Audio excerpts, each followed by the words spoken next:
Welcome back to theCUBE, coming to you live from Chicago, where we are on the ground at Boomi World 2026, and we are talking all things modernization and the future of connected enterprise. I am super excited for this next segment because we've heard a lot about the opportunity, but not a whole lot about the real life case stories. So joining me now is Suzanne McIvor, Director of Strategic Business Alliances at RSM, and Justin Tapp, Integration Architect at Shearer Foods. Welcome, folks. Thank you. It's good to be here. I mean, it's close up on the end of day 2. How are you both feeling? Good. This was an amazing event. It's been a while since I've been to one of these, but yeah, it's been a blast so far. Oh, great. My energy has been like going in waves, but I'm riding them. I love it. Yeah. Well, Suzanne, you said just before you came on camera that this is a great story, right? This is a real, true, Boomi opportunity that came to life with realized value. So maybe let's start with you, Justin. Talk to us a little bit about, your own Boomi journey, the relationship with RSM, and what really, I guess, has fundamentally shifted for you in your tech stack. Yes, absolutely. So Shearer Foods, we are a salty snack manufacturer. We make chips, we make crackers, we make cookies, and we have several plants across the Northern America area. And we were ready for an ERP upgrade. It had been 20 plus years on our current ERP, our previous ERP, and we were just in the market for a new one. We did a 3 or 4 month process trying to find what was going to fit us best.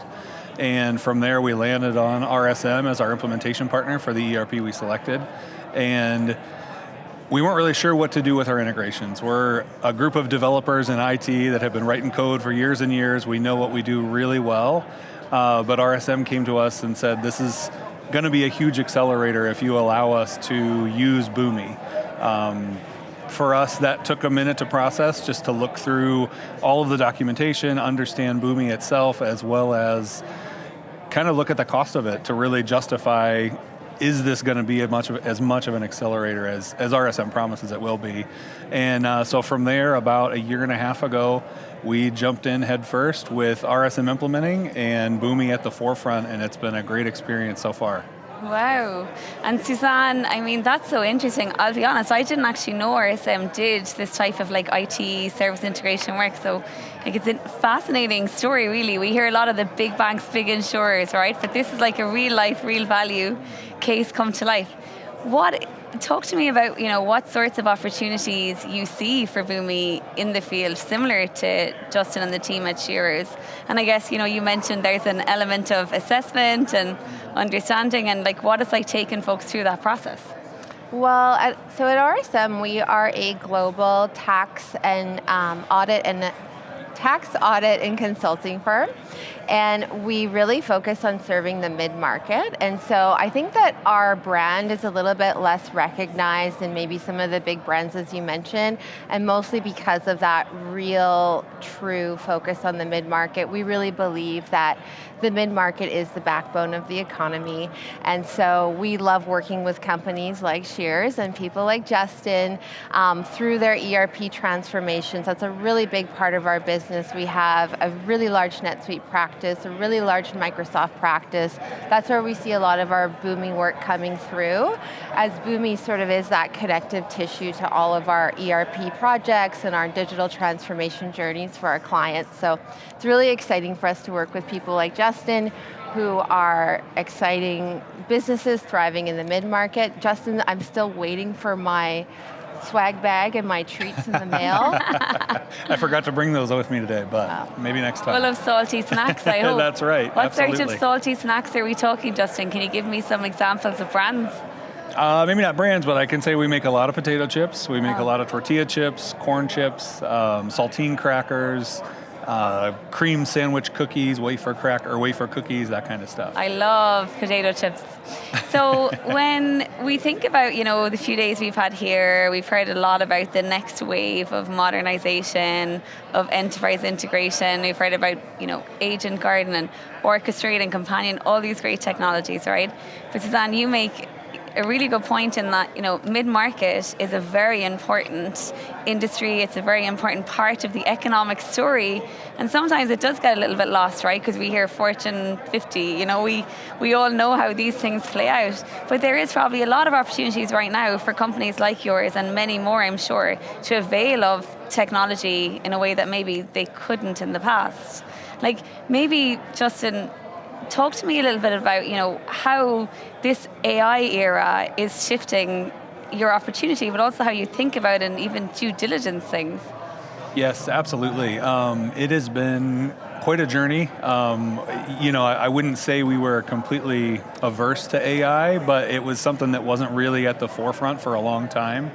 And in the last probably 6 or 8 months, it's been something that's been put a lot of focus on, even from our CIO all the way down, and we've done a lot of investigation prior to rolling that out, just to make sure all of our ducks were in a row from a security standpoint, and then even using that from internal users for simple day-to-day tasks, but then also getting that involved in our coding practices is still new to us, but really, really phenomenal, the results that it's given. And I mean, just being here and seeing all the capability that is being built out in the Boomi platform just gets me excited to purchase more of the products and utilize more of the products. We'll have to see where that goes from a budget perspective, but yes, very, very excited for what's coming, and I think the expediency with how we're going to be able to work in the future.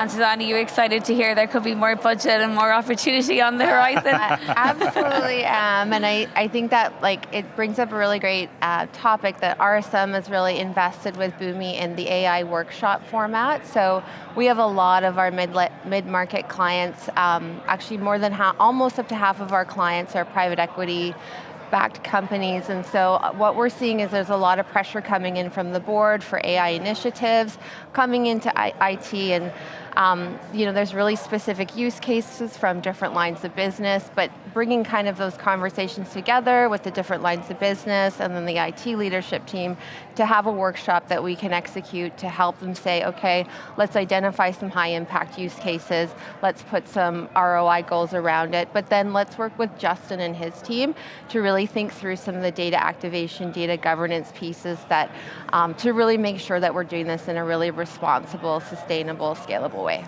And what sort of findings and lessons are you guys seeing from these workshops? Like, are there, again, a consistent pattern of challenges that can be potentially unrealized opportunities in the space that maybe repeat across particular sectors? Like you're in FMCG, it's a very interesting space, right? But we know that retail has had a challenging time in the world of AI and agentic. What are you seeing, Suzanne? Are you seeing anything that you think is, maybe even something that potentially could be a missed opportunity?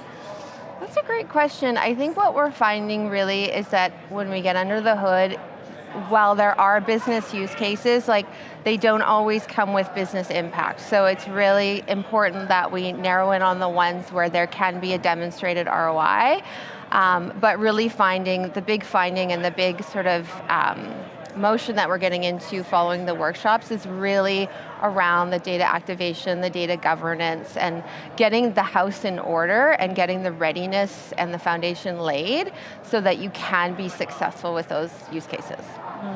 And you mentioned pressures coming from boards of private equity firms, and everyone is caught up with this narrative of speed, don't get left behind, right? When you had those conversations with your CIO, Justin, you said that you guys thought about this.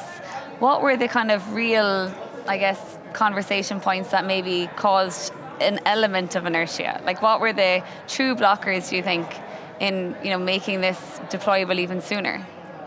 Some of the blockers, I would say, were more fear-based than anything. I think in the news you hear all of these horror stories of this large company accidentally leaked all of their data or put all of these things out there for the world to see, and that was definitely something for us to overcome. I know many members of our team walked through demos and understanding sessions with vendors to just really get a hold of what do we need to put in place before we roll this out, and then we're going to start with a pilot group from there, and we're just starting to roll it out more so to the organization, just to, once again, kind of slow roll it, but not super slow. We want to get out there, we want to be at the forefront and make this impactful, and like you said, find the best use cases that are giving back ROI, not just, as somebody said earlier, making funny cat pictures all day long, but actually providing value to us. So, I think that's an important message, right, is against this backdrop of a lot of hype and a lot of narrative, there is still a walk before you run requirement here, right? We're not all, truly in the work. We're not agentic wizards. There hasn't been a magical spell cast on anybody overnight. These challenges are very real, and they're still very much, in existence. So yes. I think that's key. So what's ahead for you both? I mean, we've heard a lot about the technology and the opportunities and all the great stuff coming down the pipe. When you both go back to your offices next Monday in Vancouver and Ohio, what will you guys be focused on that, from these couple of days? Like, is there anything that you think, okay, this could actually be a little bit of a game changer for me and how I think about my own planning process? Well, I'll be waiting for my snacks in the mail. I'll get that right out. And as soon as I receive those, I think I'm really interested in digging into a lot of the new product announcements. I've never been to an event like this where I've seen so many exciting product announcements at one time and in one place. So I think that there's a lot of learning and a lot of education and real application. I think the Claude Companion is something I really want to wrap my arms around and understand how that will benefit my own business as well as Justin's and our other customers. Love it. And what about you, Justin? Yeah, I mean, that's top of my list, honestly. I've already talked with a couple of RSM folks about if they have any experience with Boomi Companion so far. I think I have every picture of every slide that talked about it that I've seen so far, so very excited to get out there and see what that can do. From our perspective, RSM did a fantastic job coming in with a plan and supporting us really well, and me and my team are going to be really focusing on taking ownership of what we have in Boomi thus far and really managing that ourselves so that we can move on to other, I guess, green pastures of area that we want to work in. But yeah, Boomi Companion's the top of my list, really seeing all the capability that Agent Studio has to offer with governance and all of the different agents and capability and orchestrate and connect. I mean, I'm hyped about all of it right now, so there'll probably be a lot of investigation for the next few days. And then, seeing, again, what's going to make the biggest ROI for us. Well, listen, I love to hear it. I love stories like this, right? Like I said, I think these opportunities are so important and such an important part of the overall economic story. I hope that you get those salty snacks and that goodie bag in the post. And Justin, I hope you spend some of that budget with Suzanne. I sure will. Thanks so much for coming on theCUBE. Thanks, everybody. I'm Gemma Allen, coming to you from theCUBE here at Boomi World 2026 in Chicago. It is coming up to the end of the day, but we still have some great guests coming up, so stay tuned.